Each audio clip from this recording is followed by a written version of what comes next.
Oh, snap.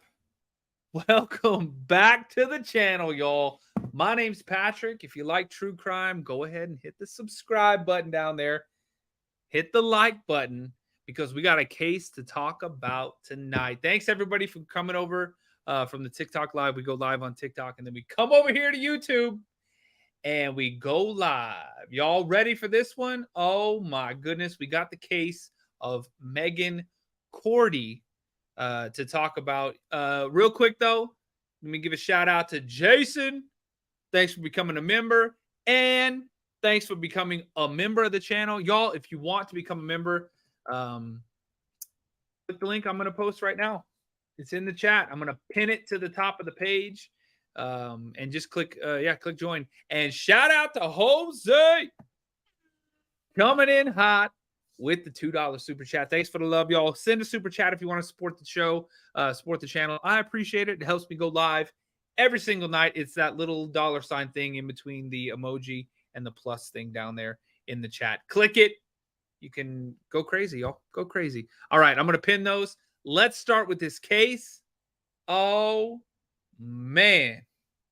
Case of Meighan Cordie. And it says detectives realize the mom is the killer. Oh, damn. Y'all ready for this? Let's go. I'm going to shrink myself down and let's hit play. In August 2018, 27-year-old Meighan Cordie and her mother, Jennifer Weathers, attended the wedding of a family friends in Yamhill County, Oregon.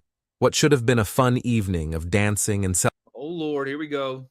Oregon going crazy. Celebration would end in anything but. While on their way home that night, something happened to Meighan. Only 3 people know the real truth about what unfolded. One of them is no longer alive to tell the tale. The other claims Meighan simply got out of the car and vanished. And the third was just 3 years old, sitting in her car seat when she saw her mother for the last time. Too young to be able to Jeez, here we go. This one escalated quickly. Say what really happened. The case of how Meighan Cordie found herself at the bottom of an embankment along the edge of a Dayton road is one filled with inconsistencies and intense frustration. This is her story.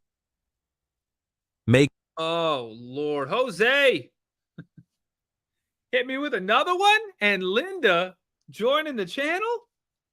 Yo, thank you for the love. You don't have to do that, but I appreciate it. Meighan Cordie was born in December 1990 to parents Jennifer Weathers and Anton Cordie. She was the older sister to one younger brother, Jacob. Not much is known about Meighan's childhood or upbringing. Her father, who went by Tony, was the former Clackamas fire captain, and she lived in Oregon. Meighan welcomed a beautiful little girl into the world in 2015, naming her Gia. Gia was Meighan's entire world. There was nothing she wouldn't do for her, and the pair were extremely close. Meighan's aunt, Tracy, described her niece as the type of person who loved to make others smile. She didn't take life too seriously and would happily act silly if she knew it would cheer someone up. One of the first things people would notice about Meighan was her brilliant smile. As cliché as it may sound, she really did light up a room. Oh, man. On August 18th, Meighan, her mother Jennifer, and her 3-year-old daughter Gia attended a family friend's wedding at Heiser Farms, an events venue and pumpkin patch. It is located in a rural area, quiet and idyllic. I think I've been there. Seemingly the perfect place to celebrate a couple's love with those closest to them. The day before, Meighan and her mom had gotten into an argument about which of them would be the one to drive out to the wedding venue, an area they were not familiar with. Jennifer wanted Meighan to take her own vehicle so she could take her daughter back if Gia got tired and did not finish Jennifer's evening of partying. In the end, Jennifer was the one who drove them there. Whether either of the women had an alcohol problem is unknown, but with the events that unfolded in the following hours, it's clear to say that alcohol certainly played a significant role. Oh, God, of course. The couple had a beautiful ceremony followed by a lively reception. The drinks were flowing. Do you know what lively reception means? Carrie! Thank you for joining. Thanks for becoming a channel member. Y'all are so sweet. Thank you for the love. Thanks for the support, y'all. I didn't think anybody was going to care to listen to me talk about these true crime stories, but you prove me wrong every day. Thanks for the love, y'all. Let's keep going. And everyone was having a good time. Everyone, it seemed, except for Meighan and Jennifer, both of whom had been drinking. Guests witnessed the pair getting into an argument about something. It was heated, and Jennifer was allegedly noticeably intoxicated at the time. Some saw her swaying and said she was between a 6 to 8 on a scale of 1 to 10 of drunkenness. Certainly not someone you would want behind the wheel. Gia started to get tired at around 10 p.m. She was only 3 years old at the time, and it's easy to see why Meighan wouldn't want to be at a reception with a cranky toddler who can't sleep because of the music and unfamiliar environment. Jennifer was not impressed and wanted to stay at the party longer. She allegedly said to Meighan that exactly what she said was going to happen did happen, referencing her having to leave early because of Gia. When they left, Jennifer was driving and Meighan was in the front seat. Gia was strapped into her car seat in the back. The argument continued in the vehicle, and after driving a short distance, Jennifer stopped. High heels on my tippies. And Meighan got out. Her cell phone pinged in this location, which is how the authorities know this occurred. They carried on arguing before Jennifer convinced Meighan to get back into the car. This time, she was sitting with Gia in the back seat. While on the road, Meighan placed a call to her boyfriend, and he could hear the argument still going on between the pair in the background. It was fiery, and there was screaming. Some reports suggest Meighan told her boyfriend that Jennifer was drunk. Once that phone call ended, Meighan's boyfriend would never speak to her or see her alive again. That is terrible. The following version of events Her damn mom. is what Jennifer told the authorities in the days after this dreaded car ride. Jennifer says Meighan, angry because of their fighting, demanded she stop the car so she could get out. Jennifer did just that, and Meighan got out, leaving her phone and shoes in the car. Jennifer shouted out the driver's side window for Meighan, but said when she turned the car around to look for Meighan, she was nowhere to be seen. The only thing I don't like about this one so far is that there's like, it's like the AI voiceover and it's like Meighan. That's the only thing so far I don't like. Then spent the next 30 minutes driving up and down this section of road, looking for Meighan, before deciding to go home, stating that she wanted to get Gia back home. Jennifer said she thought Meighan either got a lift with someone or made it back to the wedding venue. Jennifer went home that night, got into bed, and fell asleep all while not knowing if her daughter had made it home safely. She hadn't. Hi, is this a number I call for a non-emergency? Miss Maid Inada. Thank you for the $2 super chat supporting the show. Thank you for the love, y'all. You guys don't have to do that, but it is appreciated.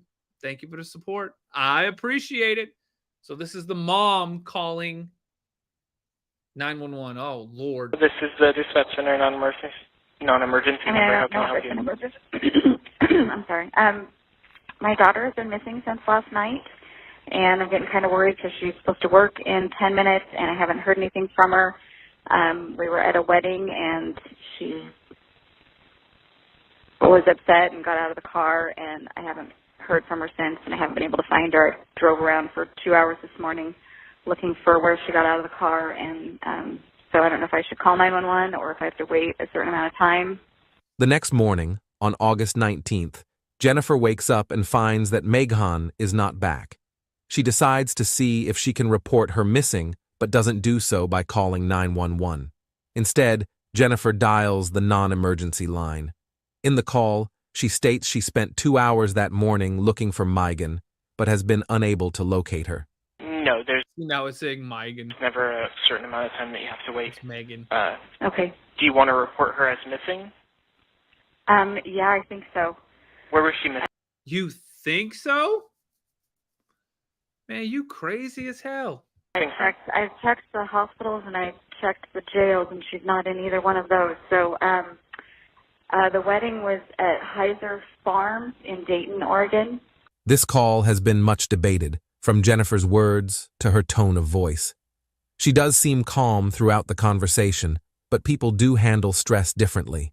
However, the mention of calling the jails and hospitals seems strange.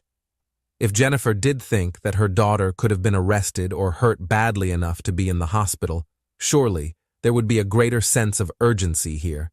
Furthermore, when you've ruled out those options, worries won't subside. If anything, they would intensify. Increase. Now, Meighan could be injured somewhere without a way of calling for help. Or worse yet, she could have gotten into the car with the wrong person. Ooh. And what is your name? My name is Jennifer Weathers. And what is her name? Meighan, Meighan, Cordie, Cordie. You know what she was wearing? She was wearing I want to say it was floral pantsuit. It was one piece, short sleeve, navy blue with flowers on it. And she doesn't have her phone. She didn't have her phone. She left it in my car. Convenient, Jennifer. Very convenient. Have her wallet. Everything was in my car. Okay, we'll go ahead and have someone get in contact with you, okay? Okay, thank you. You're welcome. The authorities got the report and took Meighan's sudden disappearance very seriously. She had apparently gotten out of a car at night on a dark, unlit road in a rural area that she was not familiar with. That seemed like a recipe for disaster. An appeal was put out for volunteers to aid in the search for Meighan, and her face was being blasted all over the local area. 300 volunteers and emergency workers gathered to search the woods, rivers, and farmlands where Meighan was last seen. There was not a trace of Meighan anywhere along this route. To put the area into perspective, on the day Meighan disappeared, she had popped into a store that a family friend works at, not far from the wedding venue. Megan Spencer complimented Meighan's outfit, a blue floral jumpsuit, and Meighan replied, "Thank you." And she came in and she was in like a floral pantsuit, and I remembered it because we do have weddings down here, but it's not overly common to see a bunch of people dressed up, so I said, "Oh, that's really pretty." She said, "Thank you." Megan Spencer was shocked to hear about the disappearance, but not at the fact that someone could go missing in this area. Well, if she was barefoot, and it's 10:30 p.m., 10 p.m. at night, it's pitch black down there, there's no streetlights, no nothing, she remarked. Well, she was barefoot, and it's 10:30, 10 at night, it's pitch black down there. You can't, there's no streetlights, no nothing. By the end of the first day, Meighan's family and friends were devastated to hear that there was no news. She was still missing, and time was of the essence. Given the strange circumstances surrounding Meighan's disappearance, and the fact that the authorities knew who the last person she was seen with was, it's not surprising that they wanted to speak further with Jennifer Weathers. Right? But first, they wanted to search her car. They found Meighan's cell phone and shoes in the front seat, where Meighan had first been sitting when she left the wedding venue. And while the fact that Meighan had left her phone was alarming, there was something far more worrying inside the car. A clump of blonde hair in the front seat. The roots were still attached, showing they had been pulled out, not cut. Now it seemed the argument... No, how do you explain that one, Jennifer? That's a handful. Ugh. And not in the good way. That Jennifer mentioned was far more serious than she had let on. The following clip shows some of Jennifer's questioning, which was done while she was hooked up to a lie detector test. The investigators know that these results cannot be used in court, but they can help point them to the truth. Yeah, we were in the car. Okay. And then it got heated in the car? Mm-hmm. Okay. And did it ever get physical in the car? She pulled my hair. Okay. How far from the venue were you, or was it still at the venue? No, it was right before she got out of the car. We'd already started driving, and she was yelling at me. And she just yanked my head back. And I slammed on the brakes. And then I yelled at her. "What are you doing? Gia's in the car." And I reached back and hit her arm. Travis to hit her arm. Just trying to make her let go of my hair. As mentioned at the start of this case, only 3 people knew what happened that day. We don't know for a fact what parts of this story Jennifer is saying are true or not, but it is clear she is laying all of the blame here on Meighan. People get into arguments all the time, and while getting physical is never the answer, Jennifer seems to be absolving her part of the argument while making it as if Meighan went crazy in front of Gia. From all the sources available, that is terrible. Meighan was an excellent mother to her daughter, and her acting violent in front of her for no reason seems out of character. I also yeah, I think we covered this one before. Not this video, but I remember this case now, yeah. also want to point out the long pause between Jennifer's last statement there. This is a classic example of filling the silence. Jennifer is uncomfortable, despite trying to come across as calm and collected.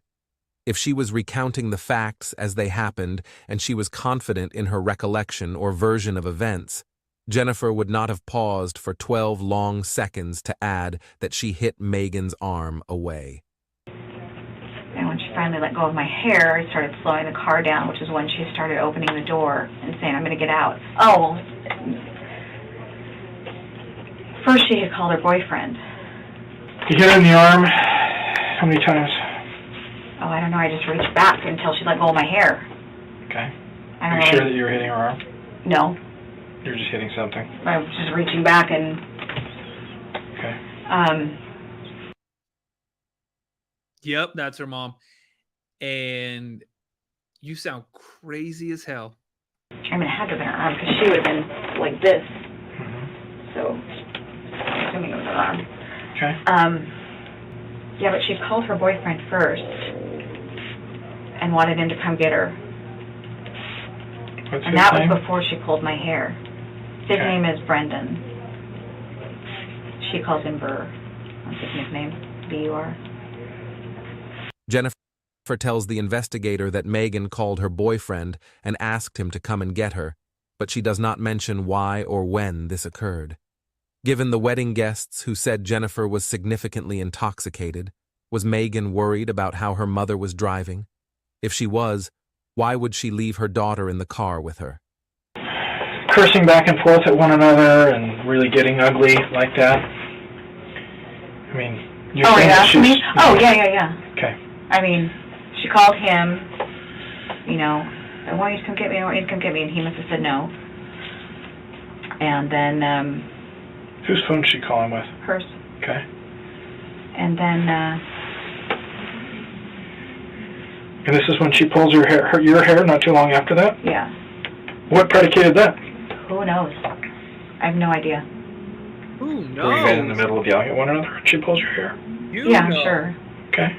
Jennifer's response, "Yeah, I'm sure," shows her recollection of the events that night is not clear, and this will be because of her level of intoxication. If she was sober and the pair had been in an argument, a so-called out-of-the-blue act, like grabbing hold of your hair, would have stuck out enough to remember what led up to it. Okay. Yeah, so then, you know, after he wouldn't come pick her up, and she pulls my hair. So using derogatory terms towards one another, would that be No, a I fair don't call assessment? Meighan names, yeah. Does she call you names? Oh, of course. You sound crazy as hell. Oh, I don't call her derogatory names. Does she call you Oh, absolutely. She calls me derogatory names, but I would never do that. You sound crazy as hell, lady. I mean, not of course, but yes, she does. Okay. Not like... Why would Jennifer need to paint Meighan out to be the bad guy in this situation? Her claiming that she Thank you.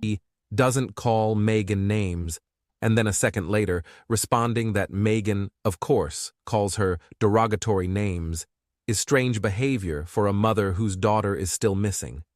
Yeah. She has already admitted they were in an argument, but still continues to put the blame onto her missing daughter. This behavior possibly wouldn't stand out of harshly if Jennifer's general demeanor wasn't so cheerful. Once again, her daughter is missing. Yeah, she sounds crazy as hell. trying to get her to let go of my hair. She finally lets go of my hair. I start slowing the car down. She's like, I'm going to get out. And I'm like, you're not getting out. You're not getting out of the car. And I was almost to a stop. And she started opening the door, which is why I was slowing down. And I was almost to a stop, and she just opened it and jumped out. So then I stopped the car. Why are you lying? You could, I mean, you don't even have to, like, you could just listen to that and go, oh yeah, no, you're full of shit. And got out and walked around it, closed her door that she had jumped out of. And I was looking for her. I couldn't see her anywhere. I'm calling her name, and she's not answering me. So you just drive off, even if what you're saying is true. All that happens, and you're just like, well, good luck in the woods, and drive off like a crazy person. Oh, God. Y'all, send a super chat. What do you think? Guilty or not guilty? Send a super chat. Let me know what you think. Say guilty, not guilty. This is crazy. I can't leave the car because Gia's in it. So I'm just calling her name, get back in the car, and I can't see her anywhere. So I got back in the car and turned it around because I figured with the direction she jumped out, she'd be heading the opposite way. So I got back in the car and turned around and tried to find her with the headlights. I had the windows rolled down, and I'm just calling her name, calling her name, calling her name. She's just not answering, and I couldn't see anything. How fast do you think you were going when she jumped out? Oh, I mean, like, literally, I was almost to a stop. Okay, like less than 5 miles per hour? Yeah. Okay. Yeah. Yeah, because as soon as she started saying she was going to get out and started messing with the door handle, I started coming to a stop. And you couldn't see her? Mm-mm. Did you hear anything when she jumped? Mm-mm. You didn't hear? Less than 5 miles an hour and you couldn't see or hear anybody? Man, you sound crazy as hell. You sound crazy as hell. Hear an ouch or anything like that? No. No. Then you went back to the car, turned around, Mm-hmm. headed back towards the farm? Mm-hmm. Okay. What's the child doing? I don't know. Dear, she went back towards the reception. She was like, well, I might as well go get a few more drinks. In case that wasn't clear, Jennifer was asked what Gia was doing. After a long pause, she softly responds, I don't know. Another lengthy pause follows, and then the phrase, crying, I would imagine. So I drove back and forth, I don't know, probably for about a half an hour, trying to find her. I called Burr at some point, but he didn't answer his phone. And then Gia was crying. Oh my God, I can't believe she was there for all of that. Oh my gosh. You mean all of that, meaning when you killed your daughter? You crazy woman? Dear God. Well, I guess allegedly, we don't know for sure yet, but it seems guilty as hell to me, in my opinion. Once again, Jennifer is showing concern for what Gia witnessed and not for the fact that Meighan is missing. He's gone, yeah. Is this normal for Meighan to flip out like this? Not so much recently. I mean, back in the day when I first got divorced and got remarried, it was. A child saying, just leave her about their mother is borderline implausible. When you add that same child was apparently crying moments earlier at the confrontation she had just witnessed as her mother left her alone in the back seat of the car, it's downright impossible. Did you try and call her? Try and call Meighan? Mm-hmm. Mm-mm.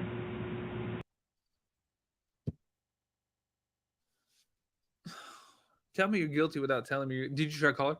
No. And then you'd be like, oh, wait, that's because her phone was in the car, right? No, I did not. Why not? I don't know. It didn't even occur to me to try and call her. because you did it. No need to call her because you knew where she was and what happened to her. Okay. I was more worried about Gia and getting Gia home. At that point, Meighan wasn't my focus, Gia was. So I just drove home and I took her upstairs and put her to bed. Had Meighan done this kind of stuff in the past? What kind of stuff? Jump out of your car? She'd never actually done it, but yeah, she's threatened to before. Okay. Any more drinking or anything that night for you? No. Definitely. To relax or anything? No. Okay. No. No, I was so tired already. What the hell are you laughing for? Did you hear her? She's like, no. And, oh, you gonna burn in hell for that one. I was exhausted.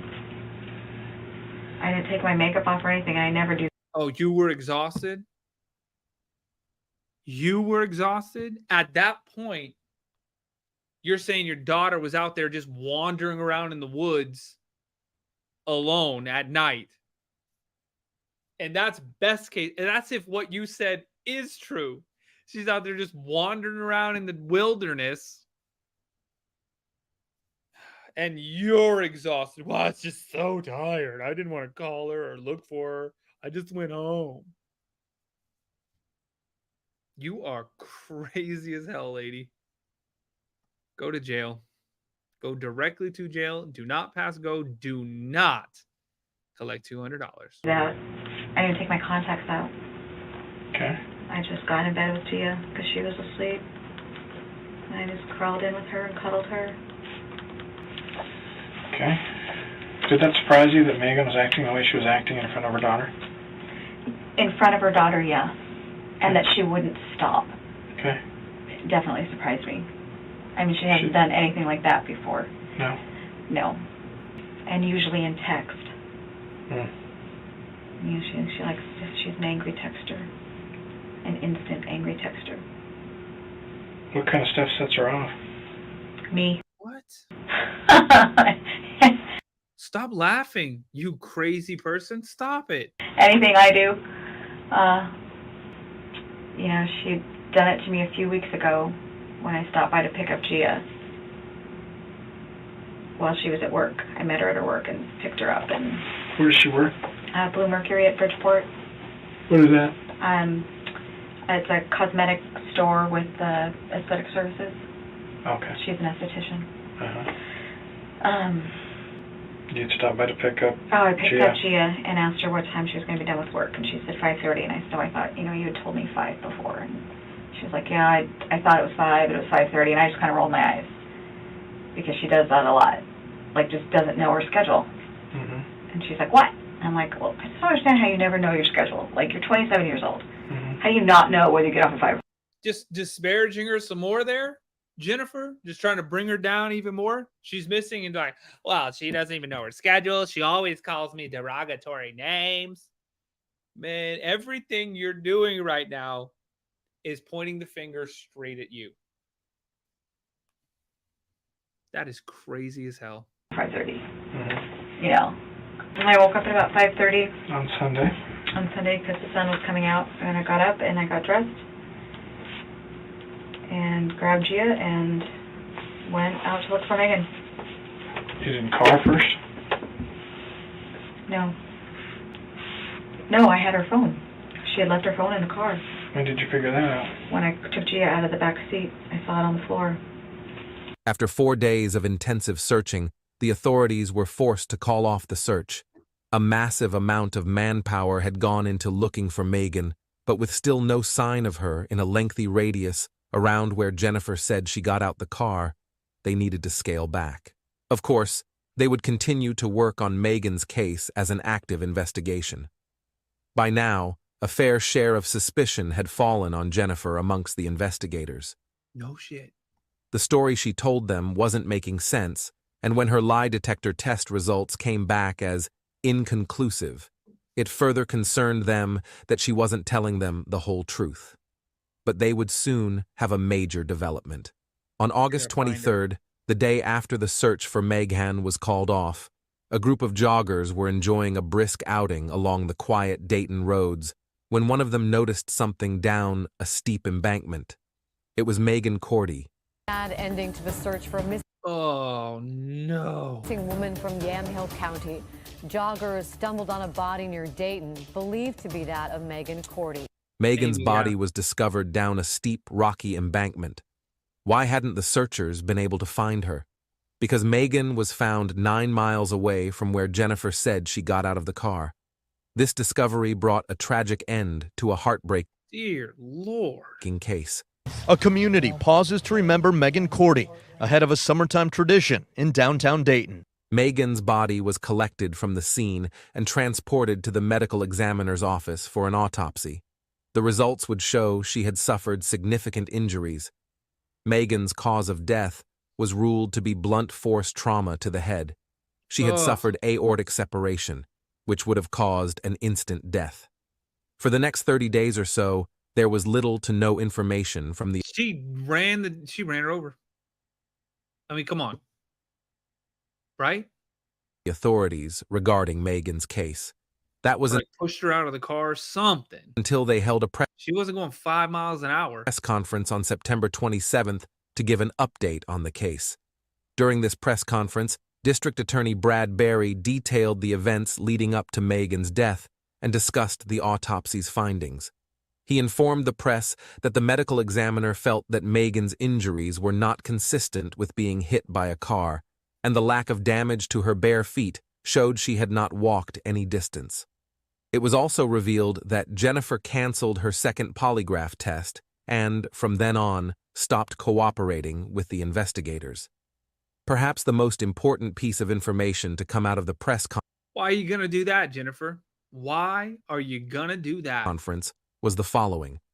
Brad Berry revealed the medical examiner believes Meighan exited the car when it was going at a speed greater than 5 mph. How fast do you think you were going when she jumped out? Oh, I mean, like, literally, I was almost to a stop. Okay. However, due to the death being ruled accidental, the district attorney said there would be no criminal charges brought for her death. What? That is crazy. Investigators and the district attorney believe that Jennifer was driving in the wrong direction after missing a turn when Meighan fell or jumped out of the car. She then hit the ground before rolling down the steep embankment. Shockingly, there was mention of Jennifer. That's what they think happened? I mean, I guess it's possible, but is that probable? Y'all. What? For potentially having sped up right before Meighan exited the vehicle, something that could only have come from Gia. Jennifer Weathers was charged with driving under the influence and reckless endangerment. She went to trial in October, and since Jennifer hadn't taken a breathalyzer test that night, the prosecutors would have to rely solely on the witness evidence from those who saw her at the wedding. Oh, they're going to try to charge her with drinking and driving. She ended up taking a plea deal to drive drunk, facing no charges relating to the death of her daughter. The prosecutor and district attorney were open in their frustration regarding the lack of charges relating to Meighan's death. They publicly stated that Jennifer had misled the police. She spent 5 days in jail and was put on 3 years of probation. She got 3 days in jail and 5 years of probation for that? Closing, Gia now lives with her father in Salem, Oregon, and Jennifer is not allowed to have any contact with her. The latest update in the case came when Meighan's father sued Jennifer for $500,000 for negligence causing Meighan's death while driving under the influence. Damn. He also sued the wedding venue for almost $1,000 for over-serving alcohol and failing to prevent Jennifer from... That's 100,000. No, that's $1 million. 1,000 thousands is $1 million, isn't from it? driving while drunk. A judge dismissed this after he failed to respond to a motion by the defense. In truth, we will likely never know what happened to Meighan Cordie. This is a case that will forever have far more questions than answers, and based on Jennifer's behavior, she is unlikely to ever come forward to tell a different story. This case ends here. Thanks for watching.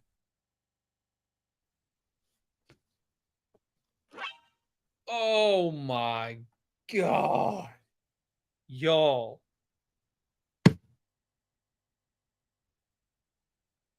No charges? Oh, other than driving while drinking? That is crazy as hell. What do y'all think about that one? Oh my goodness. Well,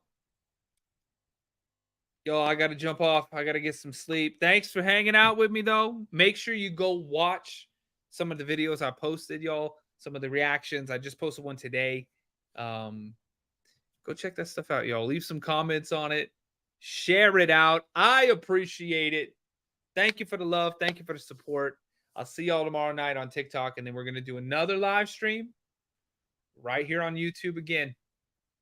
I appreciate you guys. Thanks for joining the channel. Thanks for the super chats. I love you guys. Have a good night. Catch you on the next one.